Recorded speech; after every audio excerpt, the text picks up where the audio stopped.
À l'origine simple brasserie rattachée à l'école de voile, les Alizés se sont transformés l'an dernier en véritable restaurant gastronomique. Fort de son succès lors de la saison 2010, l'établissement ouvre à nouveau ses portes, mais cette année pour une saison complète.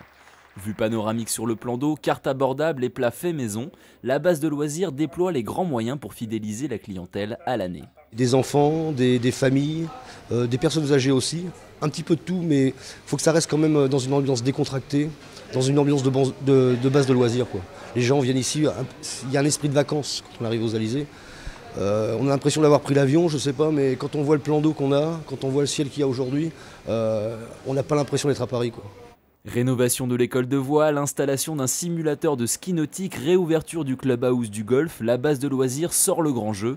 Objectif, préparer le terrain pour les usagers du futur vélodrome de Saint-Quentin en 2013. Je suis confiant dans ce projet, dans la mesure où il va permettre d'améliorer très sensiblement l'accès nord de notre base de loisirs. Les liaisons douces entre la gare Saint-Quentin-Montigny et le vélodrome seront améliorées.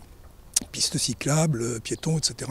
Et donc ça va amener effectivement une connexion avec la base de loisirs bien meilleure. Grand absent cette année, le camping qui reste fermé pour la saison. La base de loisirs souhaite rénover cet espace vieux de plus de 30 ans. Pour l'instant, une vingtaine de résidents occupent encore les lieux. La direction assure faire son possible pour les reloger et ainsi démarrer les travaux. L'an dernier, la base de loisirs a accueilli plus d'1 million de visiteurs.